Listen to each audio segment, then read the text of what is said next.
Armin checked the time again. 11:47 p.m. The digital clock above the platform buzzed faintly, its numbers trembling as if they were tired of staying lit. A thin wind dragged scraps of newspaper along the tracks, the paper whispering against the concrete. The station should have been busy even at this hour. Vendors packing up, late commuters running for rides, someone arguing into a phone. But tonight there was only space and silence. Too much silence.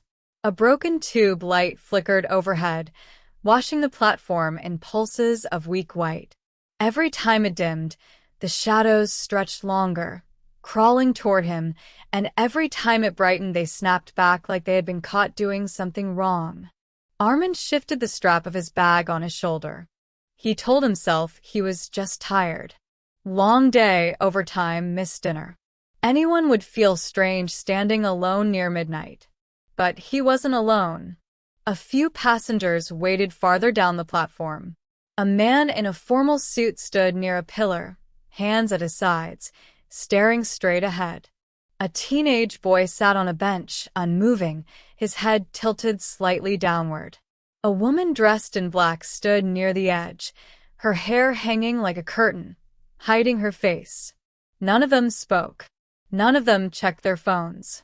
None of them even seemed to breathe. Armin tried not to stare. Maybe they were just exhausted too. Maybe everyone felt the same heavy air pressing against their lungs. He looked toward the tracks, hoping to see the familiar glow of an approaching train. Nothing but darkness lived there, thick and endless. Then the announcement board crackled. Letters scrambled across the screen, blinking, vanishing, reappearing. Armin frowned. He had never seen a train scheduled this late. Services usually stopped before 11. Finally, the board stabilized. Last train, platform 3. A chill slipped down his spine. Last train? Since when? For a moment he considered leaving, calling for a ride, doing anything except staying. But the thought of spending the night stranded pushed him back into place. Home was warmth. Bed. Safety. A distant shape emerged from the dark. No horn. No thunder of wheels. The train simply arrived, gliding forward like it had always been there, waiting for him to notice. It stopped perfectly in front of the passengers. The doors opened with a soft sigh. Armin swallowed. Something inside him whispered, "Don't." But he stepped forward anyway. The air inside the compartment felt heavier than outside, thick with the smell of rust, damp cloth, and something older he couldn't place. The door slid shut behind Armin with a gentle click that sounded far too final. For a moment he stood near the entrance, fingers still curled as if he might grab the handle and force it open again. The train gave a small lurch. Then it began to move. Rows of seats stretched ahead under weak yellow bulbs that hummed like tired insects. The cushions were cracked, their stuffing pushing out in places like exposed bones. Advertisements hung above the windows, faded until the smiling faces had become pale ghosts of ink. Armin walked down the aisle, his footsteps strangely loud. No one reacted to him passing. He chose a seat beside a window, setting his bag on his lap. The glass stung with cold when his arm brushed it. He rubbed the spot, frowning. How could it be this cold inside a running train? Across from him sat the woman in black he had noticed on the platform. Up close, she seemed even thinner, her hands folded neatly, fingernails colorless. Her hair hid her face completely, not a single feature visible. At the far end of the compartment stood the conductor. Perfectly straight. Perfectly still. If Armin hadn't seen him earlier, he might have mistaken him for a mannequin propped there and forgotten. The rhythm of wheels against track should have followed, the familiar clatter that lulled commuters toward sleep. But there was almost no sound, just a smooth, endless glide. Armin let out a slow breath. Maybe the quiet was modern engineering, he told himself. Maybe this was just a newer train. Yes. That had to be it. He looked outside. The platform drifted past the window. Then it passed again. Armin blinked. The same trash can rolled by. The same crooked vending machine. The same flickering light. Again. And again. His mouth went dry. He pressed closer to the glass, heart tapping faster with each repetition. They were moving. He could feel it, but they weren't going anywhere. A whisper escaped him before he could stop it. Is this train going somewhere? For a long time, the woman didn't respond. Then, slowly, unnaturally, she lifted her head. Strands of hair parted. Where her eyes should have been, there was only darkness. Her lips moved. We already arrived, she said. Armin's throat tightened until it hurt to swallow. The woman's words echoed in his head, circling, refusing to make sense. We already arrived. Arrived where? He pushed himself out of the seat so fast his bag dropped to the floor. The sound cracked through the compartment, louder than it should have been, but no one reacted. The other passengers remained stiff, their bodies angled toward the aisle, faces empty, eyes dull like glass beads. I need to talk to the conductor, Armin muttered, more to himself than anyone else. His legs felt weak as he moved, as if the floor were gently tilting beneath him. The humming lights above flickered in slow pulses, turning the aisle into a stuttering tunnel of brightness and shadow.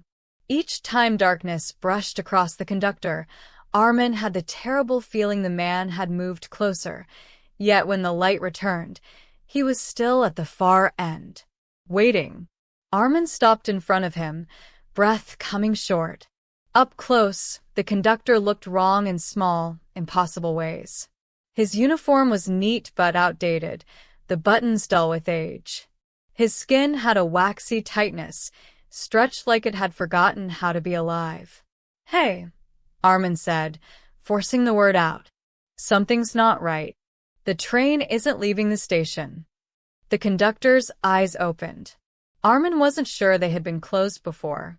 They were pale, almost colorless, and they focused on him with slow precision. Ticket, the conductor said. The voice was flat, dry, like paper dragged across concrete.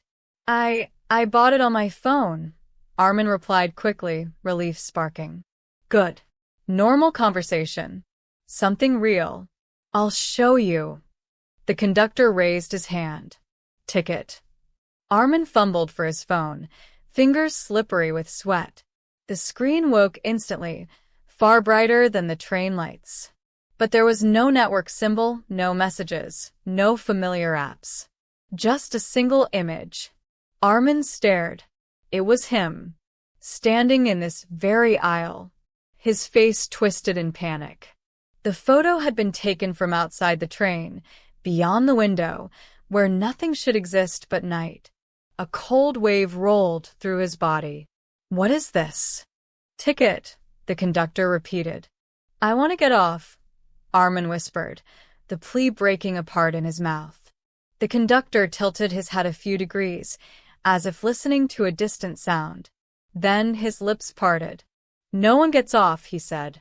The words sank into Armin's chest like stones dropped into deep water. No one gets off. For a moment he simply stood there, staring at the conductor, waiting for the man to blink, to laugh, to reveal this was some elaborate joke. But the pale eyes remained fixed on him, empty of humor, empty of anything at all. A soft shuffle filled the compartment. Armin turned. Every passenger had risen from their seat.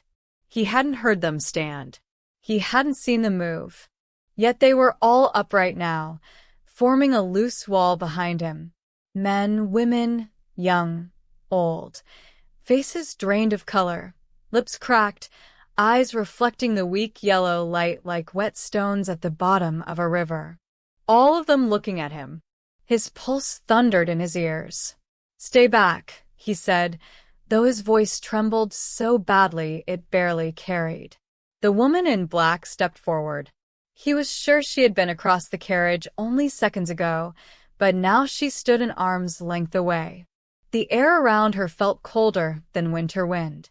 Strands of hair drifted aside, revealing more of that impossible darkness where her eyes should be. "You heard him," she said gently. "No one gets off." "There has to be a mistake," Armin pleaded. "I just need to go home. I didn't do anything." A faint murmur rippled through the passengers, like dry leaves dragged across pavement. "We didn't either," someone whispered. "We were tired," another voice added. "We were in a hurry," came a third. The woman lifted her hand and pointed toward the window. "Look," she told him. Armin forced himself to turn. The looping station had vanished. Beyond the glass was only blackness, but shapes were beginning to carve themselves into it, glowing faintly, letters forming as if written by invisible fingers. "Do not board." The message trembled, then dissolved. Another replaced it. "Final departure." Armin's knees weakened. He remembered the uneasy twist in his stomach when the train arrived. The way the platform had been wrong. The way everything inside him had begged him to step back. He hadn't listened. The final words burned into the dark. "No return." "I didn't see that," Armin whispered. "You felt it," the woman replied. The passengers moved closer, and the space to breathe began to disappear. Armin tried to step back, but there was nowhere left to go. The passengers closed in, their bodies forming a ring around him, their faces hovering in the dim light like masks waiting to be worn. The air turned icy, creeping through his clothes, crawling across his skin. His breath came out in small, frightened clouds. "Please," he begged, turning from one face to another. "There must be a way to fix this. I'll get off at the next stop. I'll walk. I'll never take this train again." A few of them exchanged looks that almost resembled pity. The woman in black reached for his fallen bag and gently pushed it aside with her foot, as though clearing the space for what would happen next. "We all promised things," she said. "We all thought we'd be different." The conductor raised a small metal punch in his hand. Armin hadn't seen it before, but now it gleamed under the weak lights. The man lifted it toward empty air in front of Armin's chest. "Next stop," he announced. His voice rolled through the carriage, louder than before, vibrating in the bones. "Forgotten." The punch snapped closed. A burst of freezing pressure exploded inside Armin's head. The lights flickered wildly, each flash revealing the passengers closer than before, their mouths opening wider, shadows stretching from their feet like spilled ink. Hands grabbed his arms. They were impossibly strong. He fought, twisting, kicking, but his strength felt like that of a child struggling against deep water. "I just wanted to go home," he screamed. The woman leaned near, her face inches from his. For the first time, he saw something human there, an old sorrow, worn thin by time. "We all did," she whispered. The lights died. Total darkness swallowed the compartment, thick and suffocating. The train no longer felt like it was moving, yet Armin sensed terrible speed, as if they were falling through a tunnel without end. The last thing he heard was the slow, patient rhythm of wheels turning on tracks that led nowhere. Far away, on another night, a nearly empty station waited under flickering lights. A tired traveler stood alone, rubbing their arms against the cold, trying not to notice the silence pressing in. From the darkness, a train approached without sound. It stopped. The doors opened with a soft, welcoming sigh.